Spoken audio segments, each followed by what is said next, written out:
맹자에 대해서 계속 좀 말씀을 드리도록 하겠습니다. 맹자는 우리 이 조선과 특별하게 이 관계가 깊은 책입니다. 사실 이 맹자 책이 중국 책이기는 하지만, 중국에서 이렇게 나온 거긴 하지만, 중국에서는 별로 그렇게 중요하게 다뤄진 책이 아닙니다.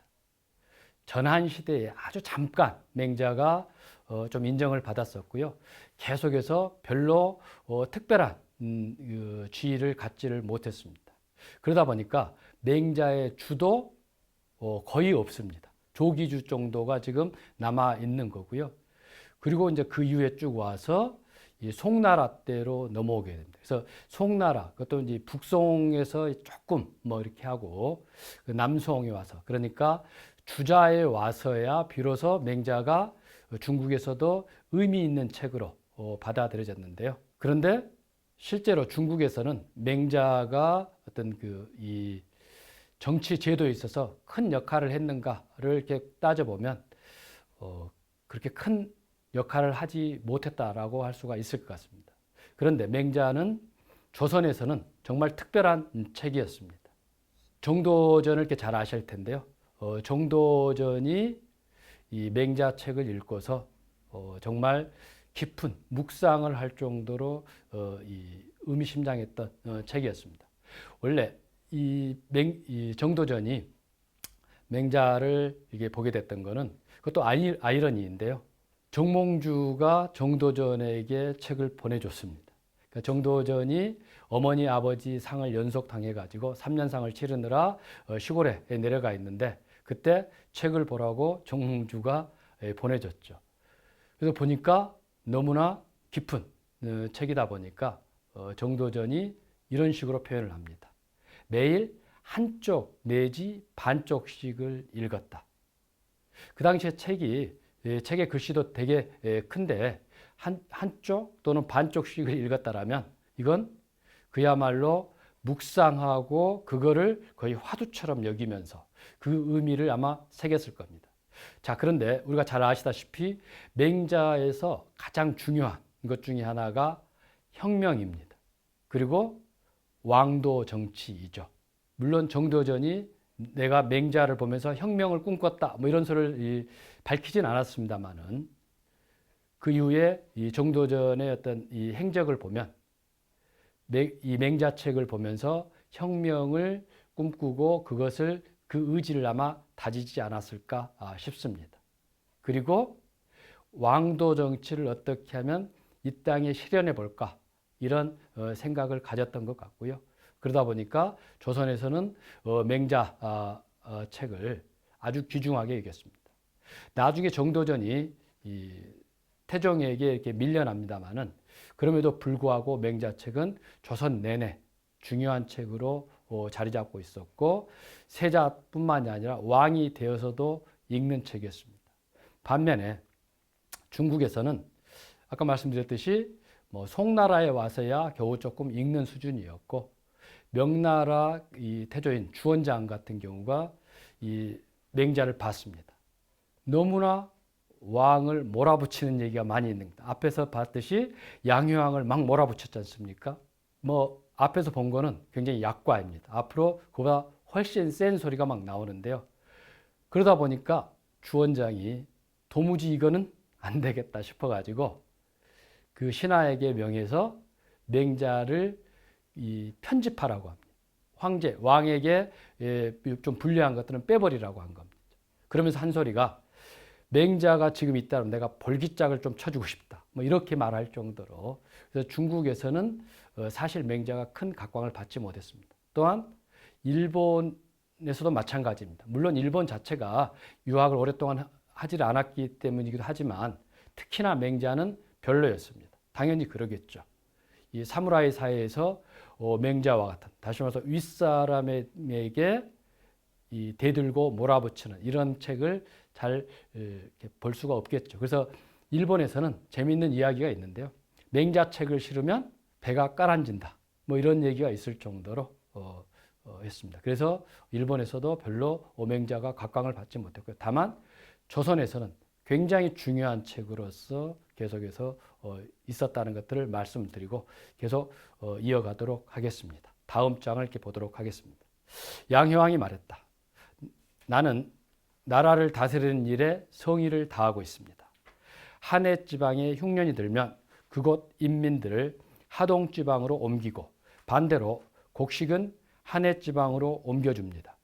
하동 지방에 흉년이 들면 정확히 반대로 합니다. 이웃 나라들의 정치를 살펴보면 나처럼 마음을 쓰고 있는 임금이 없습니다. 그런데 이웃 나라들의 인민 수는 줄어들지 않고 우리나라 인민의 수는 늘어나지 않고 있으니 어째서 그렇습니까? 자, 이 소리도 지금 양효왕이 그냥 하는 소리가 아닙니다. 앞에서 지금 맹자가 그랬었죠. 백성과 더불어서 즐겨라 라고 얘기를 했습니다. 자, 그런데 약간 엉뚱하다 싶은 지금 왜 우리나라 인구가 늘지 않느냐 이런 소리를 지금 양효왕이 하지 않습니까? 나는 그래도 정치를 그래도 한다고 잘했는데 왜 안 느냐? 이 소리는 그겁니다. 아까 앞에서 맹자가 백성과 더불어서 즐기면 백성도 좋아할 것이다. 인민도 좋아할 것이다. 뭐 이런 소리들을 했죠. 지금도 물론 인구수가 많은 게 국력과 직결된다고 할 수 있을 겁니다. 그런데 이 시대, 전국 시대는 특히나 그렇습니다. 당연히 그 당시에 더구나 이렇게 중국 땅이 워낙 넓다 보니까 땅은 많습니다. 그런데 그 땅을 개간할 수 있는 사람 수가 부족한 게 그 당시에 현실이었죠. 그러니까 인구가 많은 거는 그 국력이 큰 것과 아주 이렇게 비례한 거다라고 할 수가 있을 겁니다. 자, 그런데 중국의 이 인민들은 그냥 물론 기본적으로 자기 그 나라의 이 붙박이처럼 되어 있기는 하지만 그래도 그 당시에 이렇게 뭐 장벽을 세울 수 있는 뭐 그런 것도 아니고 그래서 꽤 마음 먹으면 그래도 옮겨 다닐 수가 있었습니다. 그거는 뭐 백성들뿐만이 아니라 심지어 관료들도 옮겨 다니면서 이 나라 재상을 하다가 거기서 뭔가 틀어지면 저 나라에 가서 재상을 하고 막 그랬었죠. 자, 그러다 보니까 백성들도 옮겨 다닐 수가 있는 겁니다.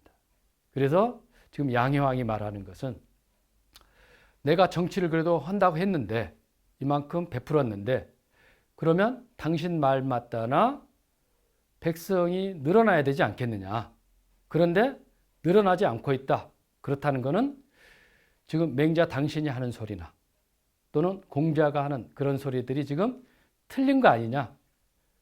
인과 의의 정치를 하면 나라가 강대국이 되고 부강해진다라고 당신들은 말하는데 전혀 틀린 소리 아니냐라고 지금 맹자를 지금 몰아붙이고 있는 겁니다. 자, 그러니까 여기에 대해서 이제 맹자가 대답을 합니다. 임금님께서는 전쟁을 좋아하시니 전쟁으로 비유하도록 하겠습니다. 자, 여기서 보시면 지금 이 양효왕이 전쟁을 좋아한다라고 나와 있는데요. 여기에 대해서 조금 이따가 또 말씀을 드리도록 하겠습니다. 둥둥 진군의 북이 울려 창칼을 맞대고 싸우다가 갑자기 갑옷을 벗어버리고 무기를 땅에 끌면서 도주를 하는데 어떤 자는 100발짝 달아난 뒤에 멈추고 어떤 자는 50발짝 달아난 뒤에 멈췄다고 해보지요. 이때 50발짝 달아난 자가 100발짝 달아난 자를 보고 비웃는다면 어떻습니까? 자, 여기서 우리가 그 유명한 지금 50보 소 100보가 지금 나와 있습니다. 그래서 이렇게 보시면 이 50보 소 100보 즉 하여라고 지금 묻고 있는데요. 자, 그러니까 이제 양효왕이 대답합니다. 안 되지요. 단지 100발짝 달아나지 않았다 뿐이지 그도 역시 도망친 거지요. 여기에 대해 이제 맹자가 또 말을 합니다. 임금님께서 그러함을 아신다면 이웃 나라보다 이 나라의 인민들이 더 불어나기를 바라지 마십시오. 농사 지을 때를 어기지 않으면 곡물은 다 먹을 수 없을 정도일 것입니다. 그물눈이 촘촘한 그물을 웅덩이나 연못에 넣지 못하게 하면 물고기와 자라는 다 먹을 수 없을 정도로 많아질 겁니다. 도끼와 자기를 든 사람으로 하여금 특정한 계절에만 나무를 벨 수 있게 하면 제목은 다 쓸 수 없을 정도로 많아질 것입니다. 곡식과 물고기, 자라가 다 먹을 수 없을 정도로 많고 제목 또한 다 쓸 수 없을 정도가 되면 이것은 인민들로 하여금 살아있는 자를 봉양하고 죽은 자를 장사 지내는데 유감이 없게 하는 일입니다. 이것이 왕도의 시작입니다. 자, 여기서 드디어 이렇게 그 유명한 왕도라는 단어가 나오는데요. 맹자하면 왕도하고 직결되죠. 그런데 재미있게도요. 맹자책 전체에 걸쳐서 정확하게 왕도란 표현으로 나온 구절은 여기 딱 하나입니다. 물론 왕천하라든가 이런 말들이 나오기는 합니다만은 왕도라는 말들은 지금 여기에서 나오고 있습니다. 자, 그런데 맹자가 지금 양효왕에게 하는 소리는 그거죠. 당신이 지금 한다고 한 거는 사실 그거는 50보 100보에 지나지 않는 거다. 그래서 별 볼 일 없는 거다라고 하는 거죠. 다시 말해서 백성들을 잘 보살피고 구제한 게 아니라 조금 다른 사람보다 덜 나빴다 정도라는 겁니다. 다른 사람들은 더 나빴다라는 거죠. A쪽이 지금 흉년이 들면 B쪽의 사람들을 장정들은 A쪽으로 옮기고 그 다음에 곡식을 B쪽에서 A쪽으로 옮기는 이러한 것들을 지금 하는 것들인데요. 자, 이거는 충분치 못하다는 겁니다. 자, 그러면 충분하게 하려면 지금 왕도의 시작이 뭐냐? 아주 이렇게 갈래지어서 이렇게 나왔는데요. 다시 한번 이렇게 보시도록 하겠습니다. 임금님께서 그러함을 아신다면 이웃나라보다 이 나라의 인민들이 더 불어나기를 바라지 마십시오. 농사 지을 때를 어기지 않으면 곡물은 다 먹을 수 없을 정도입니다. 자, 그래서 지금 농사 지을 때를 어기지 말라고 했습니다. 자, 이 소리는 지금 양효왕이 농사 지을 때를 어기게끔 백성들이 어기게끔 맨날 하고 있다라는 거죠. 어떻게 해서 백성들이 농사 지을 때를 농사를 못 짓게 하겠습니까? 두 가지입니다. 첫 번째는 전쟁에 동원하는 거고요. 두 번째는 부역 동원이죠. 그래서 궁궐을 짓는다든가 또는 뭐 성을 쌓는다든가 이런 것들입니다. 그래서 농사 지을 수가 없는데 어떻게 지금 백성들이 곡식이 충분할 수 있겠는가라고 지금 얘기를 하고 있는 거죠. 자, 그 다음에 또 있습니다. 그물눈이 촘촘한 그물을 웅덩이나 연못에 넣지 못하게 하면 물고기와 자라는 다 먹을 수 없을 정도로 많아질 겁니다. 자, 이것은 지금 제도의 문제일 겁니다. 그래서 요즘 표현으로 하면 지속 가능한 어떤 발전이라고 볼 수가 있을 겁니다. 그러니까 이 조그만한 새끼 물고기 이런 것도 이렇게 잡아서는 안 되고 제도를 잘 정비해서 먹을 수 있을 정도로 큰 것만 잡으라고 지금 얘기를 하고 있는 거죠. 그런데 양효왕 당신은 지금 제도 정비를 안 하고 있다라고 지금 얘기를 하고 있는 겁니다. 그 다음에 또 세 번째 보겠습니다. 도끼와 자기를 든 사람으로 하여금 특정한 계절에만 나무를 벨 수 있게 하면 제목은 다 쓸 수 없을 정도로 많아질 것입니다. 자, 이것 지금 요즘 표현으로 하면 생태학이라고 할 수가 있을 것입니다. 이거는 유학에서 굉장히 중요한 것들인데요. 유학은 늘 어떤 이 생명의 성장을 북돋는 것, 이것을 선이라고 생각을 했습니다. 자, 그런데 사람뿐만 아니라 자연은 봄이 되면 생명이 성장을 하죠. 그리고 여름이 되면 무성해질 겁니다. 그래서 봄과 여름, 특히나 봄은 이 생장이 아주 이렇게 활성화되어 있는 그때는 나무를 못 베게 했습니다. 그래야 충분히 자란 다음에서야 베라는 것들이었죠. 그래서 가을이나 겨울에 베는 거였습니다. 자, 그런데 그것도 지금 양효왕이 잘 못하고 있다는 겁니다. 그러니까 백성들을 전쟁에 동원하거나 아니면 또 제도를 잘 정비하지 못해서 그냥 이렇게 이 조그만한 이 고기까지도 다 잡아먹게 내버려 두고 있거나 또 자연의 이법을 잘 이렇게 지키지 않아서 아무 때나 나무를 베서 그 제목이 충분하지 않게끔 하고 있다라고 하는 거죠. 이게 지금 맹자가 말한 정치입니다. 그런데 지금 양효왕은 그런 거는 하나도 하지 않고 그냥 흉년이 들면 조금 구제하는 뭐 이런 정도를 갖고서 마치 자기가 정치를 잘한 것처럼 얘기한 게 그게 바로 50보 소 100보라는 겁니다.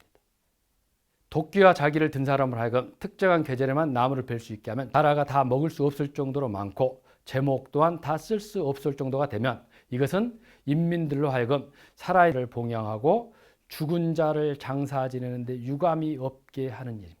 이게 지금 핵심이라는 겁니다.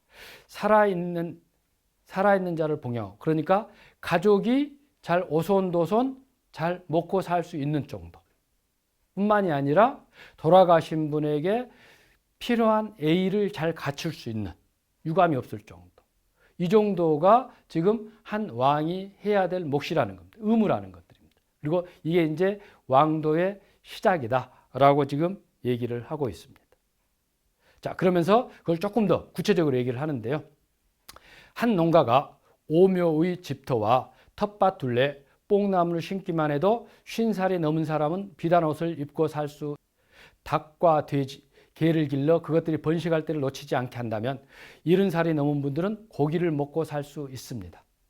한 농가에게 주어진 40마지개 논밭을 가꿀 때를 놓치지 않게 해준다면 식구가 굶을 일은 없습니다.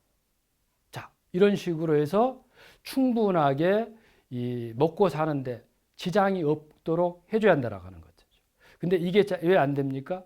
가장 문제가 됐던 거는 백성들을 아무 때나 막 동원하는 것들이었죠. 특히나 전쟁이었습니다. 이 전국시대와 춘추시대의 또 차이가 이것인데요. 춘추시대는 기본적으로 병거, 그러니까 이 수레를 갖고 전쟁을 했습니다. 그리고 청동기 시대였죠. 그런데 전국시대는 그보다는, 물론 그때도 이렇게 수레가 있긴 했었습니다만 그보다는 보병이었습니다. 그리고 이 전국시대 중기면 기병이 활성화됩니다. 그러다 보니까 백성들이 엄청나게 동원될 수밖에 없었다. 그래서 수십만 명이 동원되는 막 그런 전쟁들이 다반사로 일어나고 있었어요. 그러니까 그 당시 전쟁이 어느 정도로 많았냐면요. 이 진시황의 나라가 통일하기 전까지 한 100년을 전쟁한 이 기간을 이렇게 계산을 해봤는데 100년 중에 80년을 전쟁하고 있었습니다. 얼마나 많은 전쟁을 했는지 알 수 있겠죠. 그러다 보니까 백성들이 이런 거 뽕나무 심을 수도 없고 개나 돼지도 잘 기를 수도 없고 심지어 임신 주기에 맞춰서 어떤 그들을 이렇게 임신시킬 수도 없는 그런 식으로 살았다라는 것들이죠. 그래서 맹자가 지금 양효왕에게 지금 hir난을 하고 있는 겁니다. 자, 그런데 여기서 그러면 끝나냐? 그렇지 않습니다. 이게 중요한데요. 계속 읽어보도록 하겠습니다. 상과 서와 같은 학교를 진흥시켜서 효도하고 우에 있는 삶이 만들어내는 의로움을 반복해서 가르치시면 머리가 희끗희끗한 사람들이 무거운 짐을 등에 지거나 머리에 이고 길을 다니는 일은 없을 겁니다. 50살이 넘은 사람 비단 옷을 입고 70살이 넘으면 고기를 먹으며 살고 젊은 사람들은 굶거나 춥게 살 걱정을 하지 않게 만들어 주어야 합니다. 그러고서도 천하에 왕노릇하지 않은 사람은 있어 본 적이 없습니다. 라고 지금 맹자는 말했습니다. 자, 먼저는 경제적으로 충분히 살 수 있게끔, 가족이 오손도손 살 수 있게끔 해줘야 한다고 그랬죠. 그 다음이 있습니다. 상과 서와 같은 학교를 세우라고 하는 겁니다. 자, 여기에서 지금 이게 유학의 공식처럼인데요. 먼저 살 수 있는 경제적인 기반을 마련해라. 이게 먼저입니다. 결코 윤리, 도덕을 유학은 절대 먼저 말하지 않습니다. 먼저 경제적 기반을 마련하고 그 다음에 그들을 가르쳐라 라고 맹자뿐만이 아니라 공자도 똑같습니다. 자, 그 공자가 어떤 나라에 이제 가게 되었습니다. 그때 이제 제자랑 같이 가게 됐는데 공자가 그 나라에 보면서 그러죠. 아, 사람이 많구나. 이렇게 얘기를 합니다. 그러니까 제자가 이제 사람이 많으면 정치하는 사람은 뭘 해야 됩니까? 라고 묻죠. 그러니까 공자가 그 말입니다. 부하게 해줘라. 그러니까 먹고 살게 해줘야 한다라는 겁니다. 그러니까 또 제자가 묻습니다. 이제 먹고 사는데 지장이 없을 정도로 부하게 되었다라면 그 다음엔 뭘 해야 됩니까? 라고 하니까 공자가 그때서야 그들을 가르쳐라라고 말을 합니다. 그러니까 먹고 살게 해줘라와 가르쳐라가 순서가 바뀌지 않습니다. 이게 유학입니다. 그런데 유학에 대해서 이 논어라든가 맹자를 차근차근 보지 않은 사람들이 유학은 마치 윤리 도덕만 얘기하고 있다라고 생각하기 쉬운데요. 전혀 그렇지 않습니다. 이 맹자에서도 그렇고 논어공자도 그렇게 말하지 않습니다. 자, 그래서 여기서도 지금 양효왕하고 지금 이 맹자가 논쟁을 하는데, 인의라고 하는 게 그냥 뭐 사람이 좋아라 이런 소리가 지금 아니죠. 맹자가 말하는 지금 왕도라든가 인의의 정치라고 하는 것은 인의에 걸맞는 제도를 만들으라고 하는 거였죠. 그게, 그리고 인의에 걸맞게끔 전쟁을 하지 말아라 라는 얘기를 지금 하고 있어서 맹자가 합니다.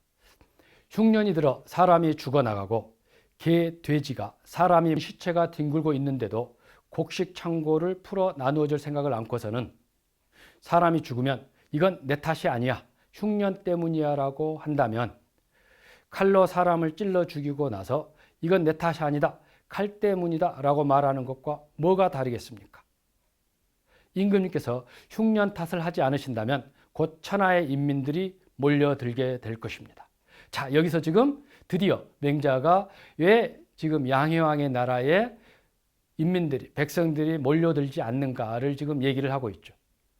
지금 흉년 탓을 얘기하고 있고, 지금 이 양해왕의 나라에 들판에 지금 굶어 죽은 시체가 널브러져 있다는 겁니다. 그런데도 개와 곡식을 막 먹고,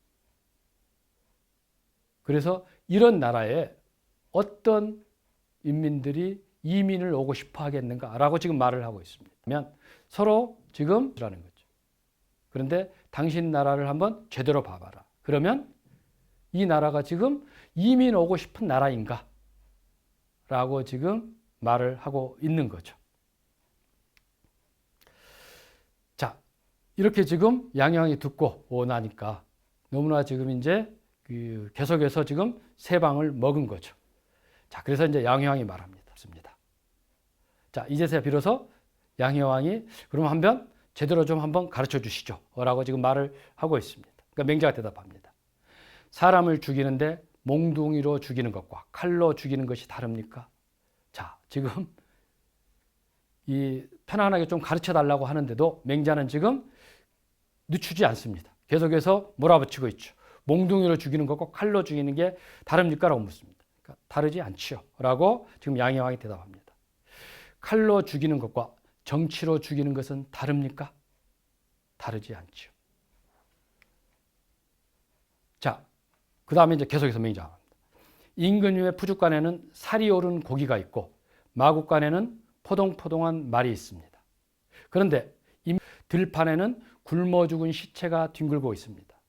이는 짐승을 몰고 와 사람들을 먹이는 것입니다. 짐승들끼리 서로 잡아먹는 것도 사람들은 싫어합니다. 인민의 부모가 되어 정치를 한다면서 짐승들을 몰고 와 사람들을 잡아먹게 한다면 그가 인민의 부모가 된 점을 어디에서 찾을 수 있겠습니까? 공자께서 말씀하셨지요. 맨 처음 인형을 땅에 묻은 자는 후손을 두지 못했을 것이다. 자, 인형이라고 하는 거 실제로 사람 크기만큼 사람 모양 그대로 만든 겁니다. 우리가 이제 진시황 무덤에서 이렇게 봤던 소위 그 토용이 나왔었죠. 그 토용이 바로 인형입니다. 왜냐하면 사람의 모습을 본떠 만든 것을 장례 때 썼기 때문입니다. 사람 모양을 땅에 묻은 것만으로도 이럴진데 어떻게 산 사람을 굶어 죽게 할 수 있단 말입니까? 신랄한 비판을 합니다. 지금 짐승을 몰고 와서 사람 고기를 먹이고 있다라고 하는 것들이죠. 자, 그 까닭은 다시 보도록 하겠습니다. 임금님의 푸죽간에는 포동한 말이 있습니다. 푸죽간은 살이 오른 고기가 있고, 그러니까 지금 고기 먹고 싶어서 지금 이 돼지라든가 소라든가 이런 것들을 막 키울 겁니다. 자, 그리고 또 한편으로는 지금 마옥간에는 있습니다. 근데 이때 말은 조금 해야 됩니다. 단순히 말 타고 다니기 위해서 몇 마리 키우는 이런 것들을 말하는 게 아닙니다. 그 당시의 말은 물론 타고 다니는 용도로서도 이렇게 쓰긴 했지만, 뭐 수레라든가 이런 거 쓰긴 했지만, 기본적으로 말하시면 전쟁 무기다라고 생각하셔야 됩니다. 기병이 되었건 아니면 또 수레가 되었건, 그래서 지금 전쟁을 하기 위해서 이렇게 이 무기를 막 이렇게 키우고 있는 그런 모습이다라고 할 수가 있을 겁니다. 그런데 한편으로 지금 백성들은 굶어 죽어 가고 있습니다. 들판에 시체가 막 널브러져 있는 거죠. 자, 이런 모습이 지금 당신 나라에서 보인다. 그런데 공자는 이런 정도가 아니라, 백성들이 굶어 죽는 이런 정도가 아니라 사람의 모양을 본딴 인형을 무덤에 묻는 것조차도 싫어했다. 그래서 말할 수 있는 가장 큰 욕이라고 아마 할 수가 있을 것 같습니다. 이 인형을 문 사람은 후사가 없을 것이다. 이걸 두는 게 굉장히 중요한 문제였죠. 그 정도로 지금 비난을 하고 있는데, 양여왕 당신이 지금 백성들이 굶어 죽어가고 있는 판국에 정치를 잘했다라고 할 만큼 해봤다라고 할 수 있겠느냐라는 겁니다. 그런 식으로 해서는 몰아붙이고 있습니다. 자, 그러니까 양여왕이 또 말을 합니다. 진나라는 천하의 적수가 없는 나라였다는 것은 선생께서도 잘 아십니다. 라고 얘기를 했는데요. 조금 하겠습니다. 이 진나라는 이 진시황의 그 진나라가 아니고요. 이 밝을 진자를 쓰고 있는 그 진나라인데요. 진나라가 세 나라로 쪼개졌습니다. 한나라와 조나라로 쪼개졌습니다. 앞에 그 지도에서 보시면 위에서부터 쭉 이 조나라, 나라 이렇게 쭉 되어 있는데요. 자, 이 세 나라로 쪼개졌지만 지금 위나라의 왕인 양해왕은 자기가 지금 이 진나라의 어떤 그 적통을 이었다. 지금 이 얘기를 하고 있는 것입니다. 자, 그래서 이 진나라가 세 쪽으로 지금 나눠져 있음에도 불구하고 자기가 적통이라는 것을 말하고 싶어서 자기 나라를 진나라라고 지금, 진나라는 천하의 적수가 없는 나라였다는 것은 선생께서도 잘 아십니다. 과인의 때에 이르러 제 나라에 패해 과인의 장남이 거기에서 죽었습니다. 서쪽으로는 진나라에게 700리 땅을 잃었고 남쪽으로는 나라에게 모욕을 당했습니다. 과인은 이것을 치욕으로 여기고 있습니다. 죽은 사람들을 위해 희생하고 싶은데 어떻게 하면 되겠습니까?